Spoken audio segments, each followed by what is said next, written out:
This last section, we're just going to look at some word problems.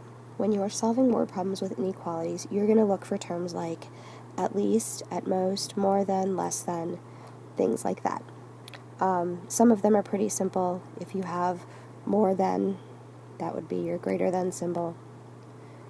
Less than would be your less than symbol. At least actually means greater than or equal to. At most means less than or equal to. So you need at least $400 to go on the road trip.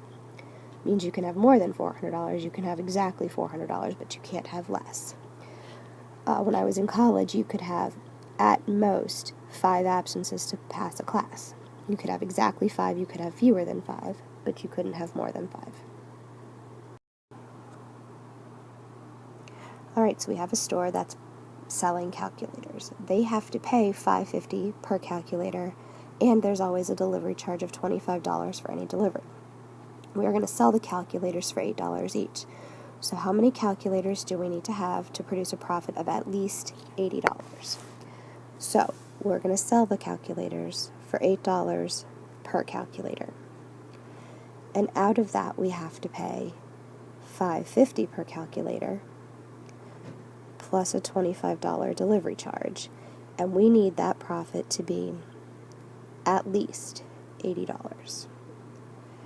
So on this,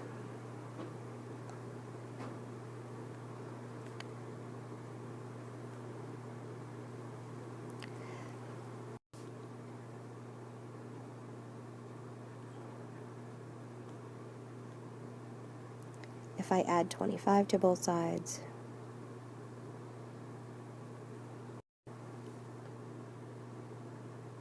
and then I divide by 2.5.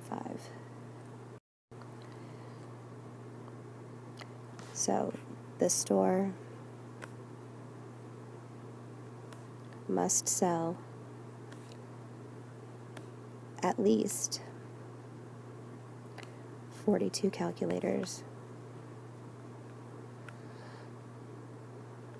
to produce a profit of at least $80.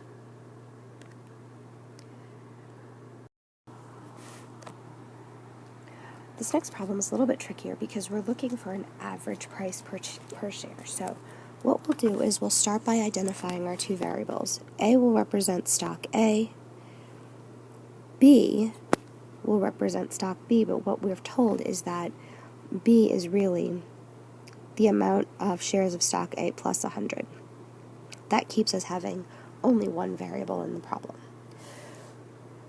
So it's 1850 times the number of shares of stock A plus 2475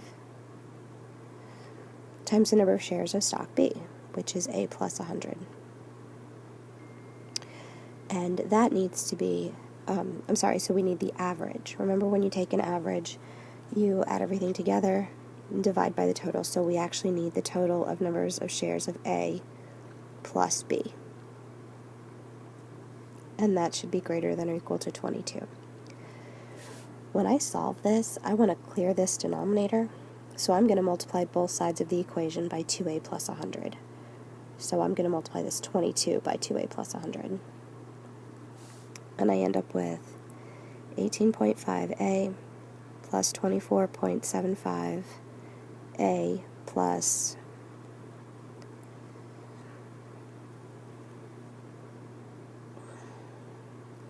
2,475.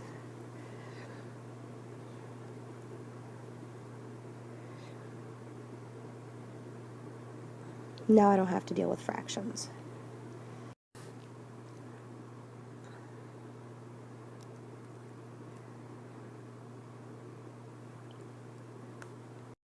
Oh, that's 43.25.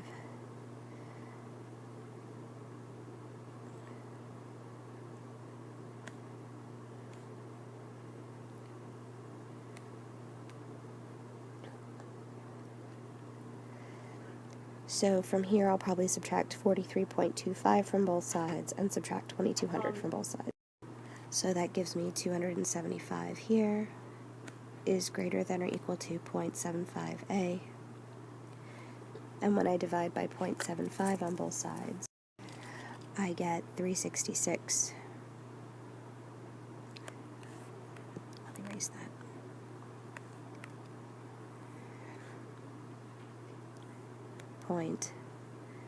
.67.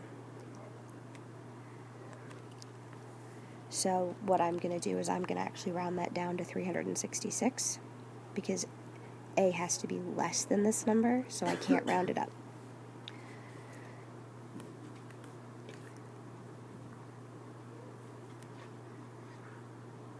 And so what that means for b is that it has to be at most 466.